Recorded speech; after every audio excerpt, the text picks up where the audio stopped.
जैसा कि पूरे प्रदेश में और पूरे जिले में एक बात पहचानी जा रही है, जानी जा रही है कि माननीय भूपेंद्र सिंह जी ठाकुर, पूर्व मंत्री और वर्तमान में खुरई के विधायक आदरणीय भूपेंद्र सिंह जी के द्वारा एक विशाल आयोजन, ऐसा धार्मिक आयोजन जो कि पूरे प्रदेश में जिसका इस समय चर्चा चल रही है, वह होने जा रहा है। भगवान श्री हनुमान जी महाराज की तमिलनाडु के काले पत्थरों से बनाई हुई एक भव्य प्रतिमा का की स्थापना वहां पर हो रही है, उसकी प्राण प्रतिष्ठा होना है। इसके साथ ही प्रेम भूषण जी महाराज की 7 दिवसीय रामकथा का भी आयोजन होना है। हम भूपेंद्र भैया के पास उपस्थित हुए हैं टुडे एमपी एक्सप्रेस के माध्यम से। हम उनसे जानेंगे कि किस प्रकार की तैयारियां हो रही हैं, किस तरह से वहाँ की व्यवस्था हम सभी लोगों को सबको मिलकर संभालना है। भैया भैया कथा वगैरह जो है वो किस तरीके से हो रही है, कैसे क्या आयोजन हो रहा है पूरी डेट के? देखिए, रुद्राक्ष धाम सागर में भगवान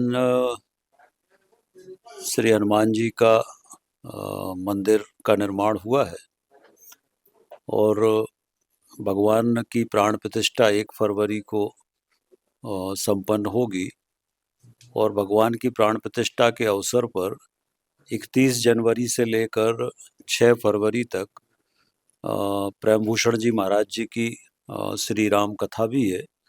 तो मुख्य रूप से ये आयोजन है और मैं सभी को आमंत्रित करता हूँ कि आप सब आइए, भगवान के दर्शन करिए और राम कथा सुने हम सब। और साथ में मैं आपके चैनल को, टुडे एक्सप्रेस चैनल को, जैसा आपने बताया कि आप इस पूरे प्रोग्राम को 7 दिन लाइव करने वाले हैं, तो मैं आपका भी बहुत धन्यवाद करता हूँ कि ये धर्म कथा, राम कथा आप टुडे एक्सप्रेस न्यूज़ चैनल के माध्यम से जन जन तक पहुँचाएंगे, इसके लिए भी मैं आपका धन्यवाद करता हूँ। भैया पूरे प्रदेश से लाखों लोग आने वाले हैं, 10 लाख लोगों के ऐसा बताया गया अनुमान कि 10 लाख लोग आने वाले हैं और सारे प्रदेश स्तरीय जो बड़े बड़े नेता हैं, राज्य स्तर, राष्ट्रीय स्तर, वो सब आ रहे हैं। तो इन सब व्यवस्थाओं की थोड़ी सी अगर आप जानकारी दे दें।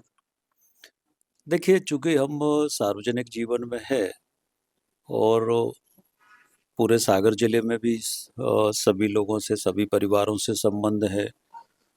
लगभग 40 वर्ष सार्वजनिक क्षेत्र में, सामाजिक क्षेत्र में, सार्वजनिक क्षेत्र में काम कर रहे हैं। तो लगभग हर परिवार से सागर जिले में संबंध है, तो सभी परिवारों को सागर जिले में आमंत्रण पत्र दिए हैं और पार्टी के कार्यकर्ता होने के नाते प्रदेश भर में जो पार्टी के हमारे वरिष्ठ नेता हैं या देश में पार्टी के जो वरिष्ठ नेता हैं, उनको भी सबको आमंत्रण पत्र दिए हुए हैं और लगभग 15 लाख आमंत्रण पत्र वितरित हुए हैं, दिए गए हैं। और मुझे लगता है कि बड़ी संख्या में लोग आएंगे और कथा सुनेंगे, भगवान के दर्शन करेंगे। और इसके पीछे मुख्य रूप से यही है कि हमारी जो युवा पीढ़ी है वो धर्म के मार्ग से जुड़े।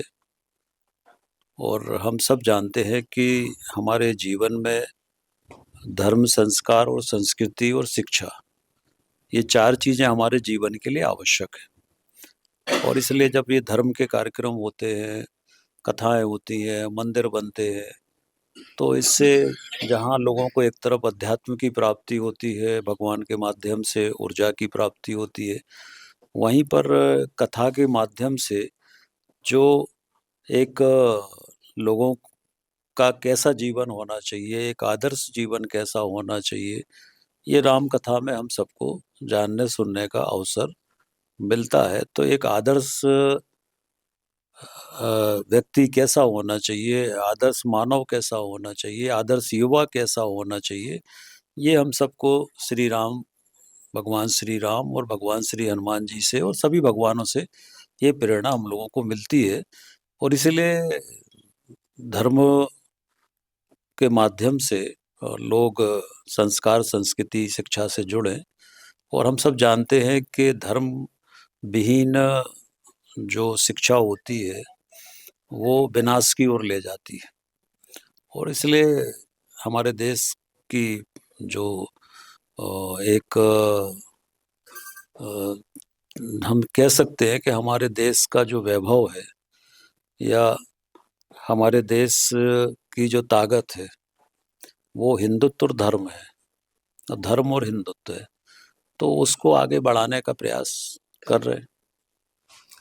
कवि दुष्यंत ने बड़ी ही अच्छी लाइनें कही हैं कि कौन कहता है कि आसमान में सुराख नहीं हो सकता, एक पत्थर तो तबीयत से उछालो यारो। और निश्चित रूप से आदरणीय भूपेंद्र भैया हमेशा जो भी पत्थर उछालते हैं इतनी तबीयत से उछालते हैं कि सुराख तो क्या पूरा आसमान खोखला हो जाता है। आदरणीय भैया ने हमसे बात की, बहुत बहुत धन्यवाद भैया।